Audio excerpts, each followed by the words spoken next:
Okay, today's video is about multiplying polynomials. So we're going to go through 3 different examples of what it looks like. And one of the key words that we're going to be talking about today is distributing. So I want to just review the properties of distribution. So there's a property of integers that also works with polynomials that allows you to distribute something that you're multiplying within a parentheses. So often if you were to see this expression, you would probably first simplify, add the 2 and the 5 to get the 7, and then you would multiply the 3 by the 7 to get a 21. However, there is another way to solve this, and another way to simplify this would be to distribute the 3 into the 2 and to the 5. So you would get 3 times 2 plus 3 times 5, which is 6 plus 15, which is 21.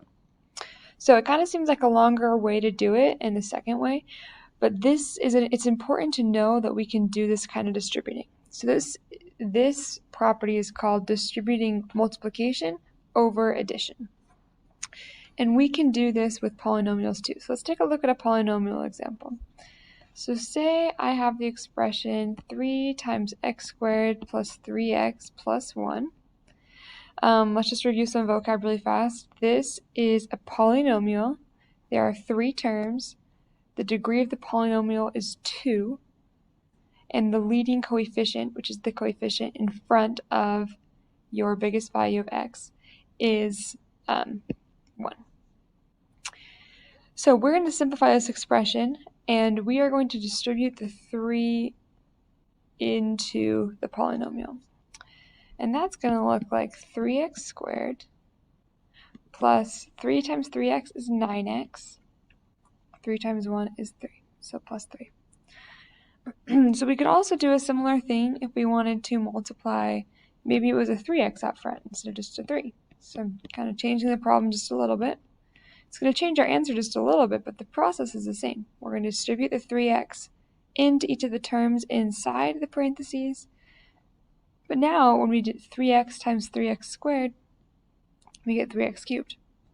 3x times 3x is 9x squared, and 3x plus 3x times 1 is 3x. So we handle these two, this kind of distribution the same. Now things start to get a little bit trickier when we start multiplying 2 bigger polynomials together. So say I have these 2 things multiplied together. These are like small polynomials. They're called binomials because there's 2 terms. So 1, 2. So that's 1 binomial and 2 binomial. So often you multiply these together using a method called foiling, which tells you to multiply the first terms together, the outer terms together, the inside terms together, and then the last terms together. Now, foil is totally a valid way to do it. I just want to make a connection with you between foiling and the distributive property. So we are really multiplying the x times, so we're multiplying this x times this whole set of parentheses, and this 2 times this whole set of parentheses.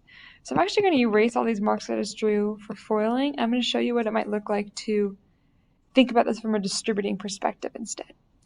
So I want to take this x, and this x needs to be multiplied to this entire parentheses, and this 2 also needs to be multiplied to that entire parentheses. So we can think about this as x times x minus 1 plus 2 times x minus 1. And then I'll distribute the x into each of these binomials. So I get x squared minus x plus 2x minus 2.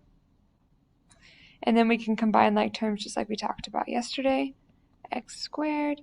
We just have the negative x and the plus 2x. That turns into a positive 1x minus 2. Okay, so what I did just barely might look different than foiling, but it is the same idea. The reason I wrote it this way is because I really wanted you to see that foiling is just a way to think about distributing. And the reason that we can foil is because we're just distributing this binomial into this binomial. Okay? And one of the reasons it's important to recognize that is that sometimes we run into situations where we can't exactly foil. So think about if I were multiplying these 2 polynomials together. Now this looks similar to FOILing, but I can't just do the first terms, the outer terms, the inner terms, and the last terms, because I have 3 terms in this last polynomial. So I'm going to distribute the way I did in the last one. So I can think about taking this x and distributing it into the polynomial, and this 3 and distributing it into the polynomial. So that would look like x times x cubed minus 4x minus 1 plus 3 times x cubed minus 4x minus 1. Okay, and then I'll distribute this x into the polynomial and this 3 into the polynomial and do some multiplication. So x times x cubed is x to the 4th. X times negative 4x is negative 4x squared. X times negative 1 is negative x. Plus 3 times x cubed is 3x cubed. 3 times 4x, negative 12x, minus 3. Okay, now I have a whole ton of terms, and I'm going to try to combine as many like terms as I can. There's only one x to the 4th. There's only one term that has an x squared. There are 2 terms that have an x, and these other terms don't have any other like terms. So it's going to be a pretty long polynomial.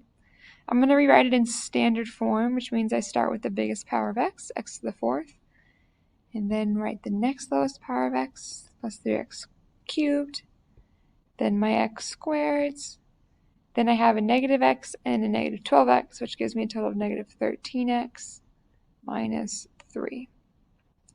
And that is our long answer to the polynomial. So remember, this is the polynomial in standard form. So whenever we're multiplying polynomials, we're taking the polynomial from some other form, perhaps factored form, or just an irregular form. We're putting it into standard form. One of the reasons that we like to do that is because it's really easy to tell what your degree is. The degree of the polynomial is 4. What the leading coefficient is. The leading coefficient is 1, right? Put a little 1 in there. And it's also very easy to count how many terms are in the polynomial. We have 1, 2, 3, 4, 5 terms in our polynomial. And so that's one of the benefits of being in standard form.